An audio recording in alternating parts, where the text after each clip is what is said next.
कृष्ण जन्माष्टमी की आप सभी को हार्दिक शुभकामनाएं। दोस्तों, आज की वीडियो बेहद ही खास और ज्ञानवर्धक होने वाली है, क्योंकि आज हम आपको जन्माष्टमी की संपूर्ण जानकारी बताएंगे कि जन्माष्टमी कितनी तारीख को मनाई जाएगी, यानी कि 15 अगस्त को या फिर 16 अगस्त को, और जन्माष्टमी का पूजा मुहूर्त क्या रहने वाला है, व्रत कैसे करना है, व्रत में क्या खाना है और क्या नहीं खाना है। साथ में हम आपको बताएंगे कि जन्माष्टमी के दिन आप एक ऐसा उपाय जरूर ही कर लेना जिससे कि आपकी जन्म जन्मांतर की गरीबी दूर हो जाएगी, यानी कि भगवान श्री कृष्ण और माता लक्ष्मी आप पर मेहरबान हो जाएंगी और आपकी सभी मनोकामनाएं इच्छाओं को पूरा कर देंगी। वह आप पर धन की बारिश करेंगे जिससे कि आपकी जन्म जन्मांतर की गरीबी भी समाप्त हो जाएगी। इसलिए माताएं बहनों से हाथ जोड़कर निवेदन है कि वीडियो को लाइक जरूर ही कर दे। दोस्तों, हिंदू धर्म में कृष्ण जन्माष्टमी का बहुत अधिक महत्व होता है। भगवान श्री कृष्ण के जन्मोत्सव को कृष्ण जन्माष्टमी के नाम से जाना जाता है। धार्मिक मान्यताओं के अनुसार भगवान श्री कृष्ण का जन्म भाद्रपद माह के कृष्ण पक्ष की अष्टमी तिथि और रोहिणी नक्षत्र में हुआ था। श्री कृष्ण जन्माष्टमी का उत्सव बड़े ही धूमधाम से मनाया जाता है। इस दिन श्री कृष्ण के बाल रूप यानी लड्डू गोपाल की पूजा अर्चना की जाती है। इस दिन व्रत भी रखा जाता है, लेकिन इस बार श्री कृष्ण जन्माष्टमी की डेट को लेकर लोग अधिक कंफ्यूज हो रहे हैं। कुछ लोग श्री कृष्ण जन्माष्टमी 15 अगस्त को बता रहे हैं, वहीं कुछ लोग श्री कृष्ण जन्माष्टमी 16 अगस्त को मनाने की बात कर रहे हैं। तो ऐसे में आज हम आपको बताएंगे कि जन्माष्टमी की सही तारीख और शुभ मुहूर्त क्या रहेगा। हम आपको हिंदू पंचांग के अनुसार बताएंगे कि जन्माष्टमी किस तारीख को मनाई जाएगी। दोस्तों, पंचांग के अनुसार हर साल भाद्रपद माह के कृष्ण पक्ष की अष्टमी तिथि पर भगवान श्री कृष्ण जन्माष्टमी का पर्व मनाया जाता है। इस शुभ तिथि पर विधिपूर्वक श्री कृष्ण की उपासना की जाती है, साथ ही उनके निमित्त व्रत रखा जाता है। धार्मिक मान्यता है कि भाद्रपद माह के अष्टमी तिथि पर भगवान श्री कृष्ण का अवतार हुआ था, इसलिए इस दिन को भगवान श्री कृष्ण जन्माष्टमी के रूप में मनाया जाता है। चलिए जानते हैं श्री कृष्ण जन्माष्टमी की डेट और शुभ मुहूर्त के बारे में, लेकिन उससे पहले दोस्तों, श्री कृष्ण भगवान के सच्चे भक्त चैनल को सब्सक्राइब करके वीडियो को लाइक जरूर कर दे। दोस्तों, पंचांग के अनुसार भाद्रपद माह के कृष्ण पक्ष की अष्टमी तिथि की शुरुआत 15 अगस्त 2025 को देर रात 11:49 शुक्रवार पर होगी। वहीं इसका समापन 16 अगस्त 2025 शनिवार को रात 09:34 पर होगा। धार्मिक मान्यताओं अनुसार श्री कृष्ण का जन्म भाद्रपद कृष्ण पक्ष की अष्टमी को आधी रात में रोहिणी नक्षत्र में हुआ था, इसलिए हर साल इस दिन को कृष्ण जन्मोत्सव के रूप में मनाया जाता है। इस साल जन्माष्टमी की तारीख को लेकर थोड़ा कन्फ्यूजन बना हुआ है। ऐसा इसलिए हो रहा है क्योंकि जन्माष्टमी की तारीख 15 अगस्त की रात में लग रही है और अगले दिन 12 बजे से पहले ही समाप्त हो जा रही है। ऐसे में क्या जन्माष्टमी 15 अगस्त को मनाई जाएगी या फिर उदया तिथि के अनुसार ये पर्व 16 अगस्त को ही मनाया जाएगा?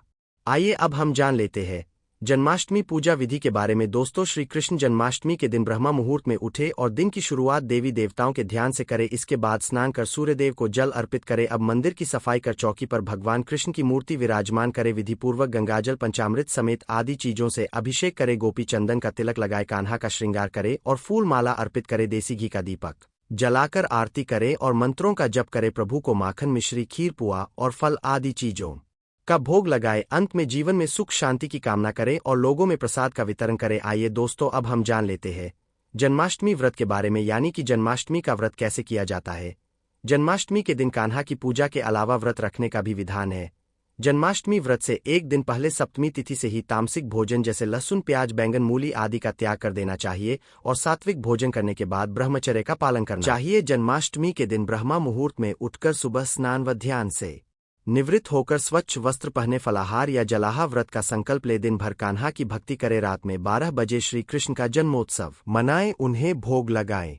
अगले दिन व्रत का पारण करें। आइए जान लेते हैं जन्माष्टमी पर भगवान श्री कृष्ण को क्या क्या चढ़ाना चाहिए और पूजा पाठ कैसे करना चाहिए। दोस्तों, पहली चीज माखन मिश्री। जन्माष्टमी की रात जब भगवान का जन्म हो जाए तो उनको माखन और मिश्री का भोग लगाए, क्योंकि कान्हा को माखन मिश्री बहुत पसंद है।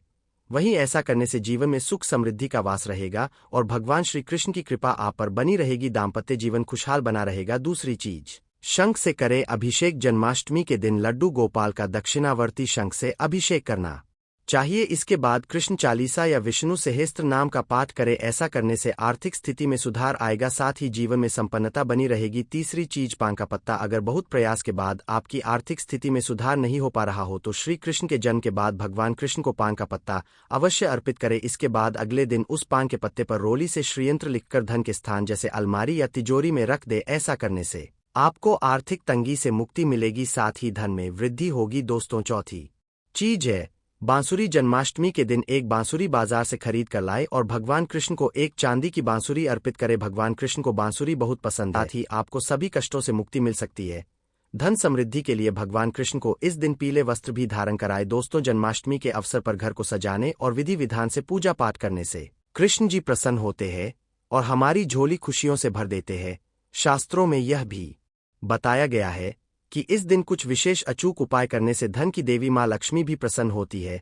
आइए जानते क्या है यह उपाय। दोस्तों, नंबर पहला, काफी प्रयास करने के बाद भी यदि आपकी आमदनी नहीं बढ़ रही है तो जन्माष्टमी पर 7 कन्याओं को घर में बुलाकर उन्हें आदरपूर्वक खीर या फिर सफेद मिठाई खिलाएं। फिर लगातार 5 शुक्रवार तक कन्याओं को खीर या सफेद मिठाई दे। ऐसा करने से मां लक्ष्मी आपके घर में वास करेंगी। दोस्तों, नंबर दूसरा, यदि आपके घर में पैसों को लेकर काफी समय से खींचतान चल रही है तो जन्माष्टमी के दिन सुबह स्नान करने के बाद किसी कृष्ण मंदिर में जाकर भगवान को पीली माला और पीले वस्त्र अर्पित करें। ऐसा करने से आपके जीवन में चमत्कारिक बदलाव होंगे। दोस्तों, नंबर तीसरा, नौकरी में काफी समय से तनाव चल रहा है तो जन्माष्टमी के दिन माथ पर चंदन का तिलक लगाए। फिर केसर को गुलाब जल के साथ माथे पर इसकी बिंदी लगाए। ऐसा रोजाना करने से आपके मन को शांति और शीतलता मिलेगी और भगवान आपकी सभी इच्छाएं पूर्ण करेंगे। नंबर चौथा, लक्ष्मी प्राप्ति के लिए जन्माष्टमी के दिन तुलसी के पेड़ पर घी का दीपक जलाए और रोजाना उसकी देखभाल करे। भगवान कृष्ण के भोग में तुलसी का पत्ता जरूर रखें। नंबर पांचवा, जन्माष्टमी के अवसर पर दक्षिणावर्ती शंख में जल भरकर भगवान कृष्ण का अभिषेक करे। इस उपाय को करने से मां लक्ष्मी प्रसन्न होकर आपके घर को धन धान्य से भर देती है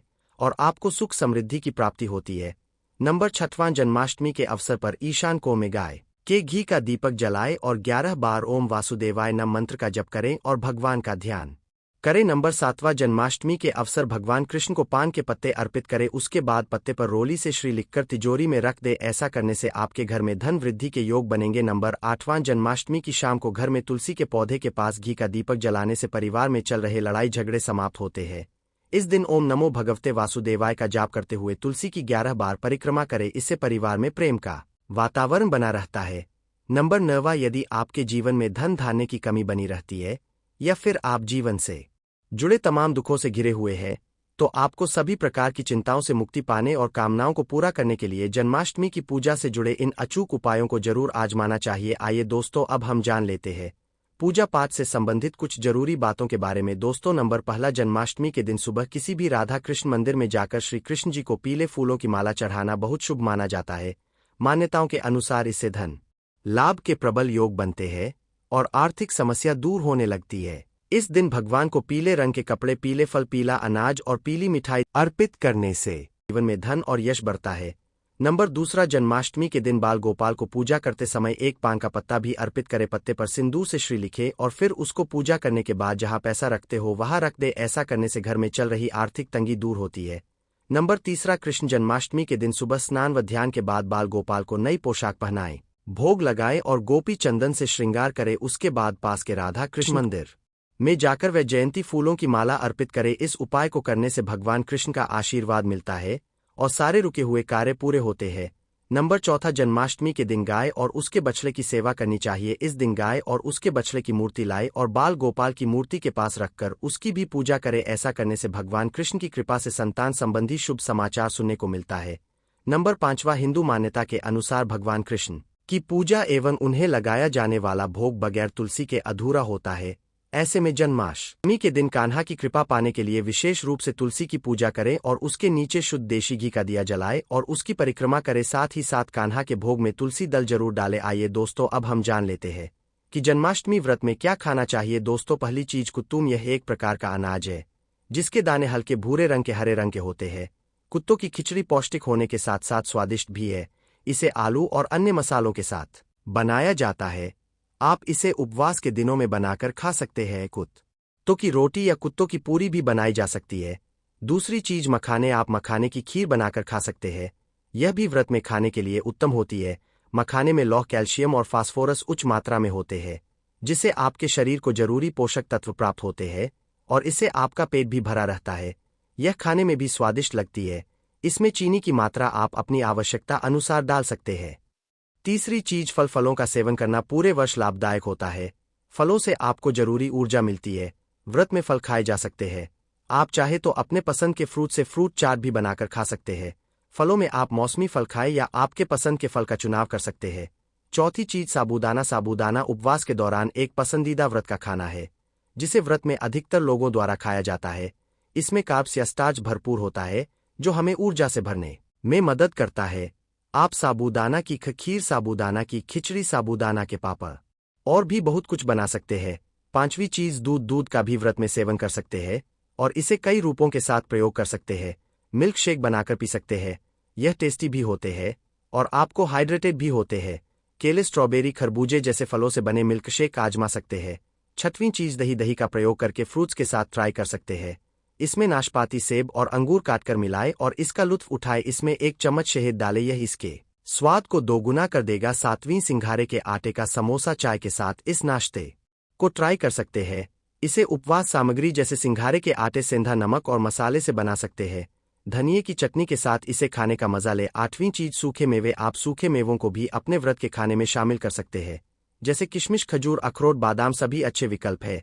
इन्हें ज्यादा मात्रा में ना खाएं। नौवीं चीज आलू। व्रत में आलू एक बेहतरीन आहार है, क्योंकि इसे कई तरह से पकाया जा सकता है, जैसे आलू खड़ी, आलू की सब्जी, खट्टे मीठे आलू, आलू मूंगफली के दाने। यह उपवास करने वालों के लिए एकदम सही है। 10वीं चीज नारियल। नारियल का आटा, नारियल और नारियल का दूध आपके उपवास की अच्छी सामग्री हो सकती है। नारियल का उपयोग विभिन्न व्यंजन, मिठाइयाँ बनाने में किया जा सकता है। नारियल के आटे से पैनकेक बना सकते हैं, नारियल के दूध की खीर बना सकते हैं। 11वीं चीज केला, अखरोट, लस्सी। यह बहुत ही टेस्टी और पौष्टिक पेय है, जो आपको दिन भर ऊर्जावान बनाए रखेगी। केला, दही, अखरोट और शहद या चीनी से इसे बना सकते हैं। दोस्त, आपको यह वीडियो कैसा लगा हमें कमेंट में जरूर बताएं। अगर आप माता लक्ष्मी के सच्चे भक्त हैं, आप माता लक्ष्मी का प्रेम, प्यार, आशीर्वाद पाना चाहते हैं और चाहते हैं कि माता लक्ष्मी का आपके घर में वास हो और आप माता लक्ष्मी को प्रसन्न करना चाहते हैं, तो जल्दी से चैनल को सब्सक्राइब करके कमेंट बॉक्स में जय मां लक्ष्मी जरूर लिखें, जिससे अगली आने वाली वीडियो आप तक पहुंच सके। धन्यवाद।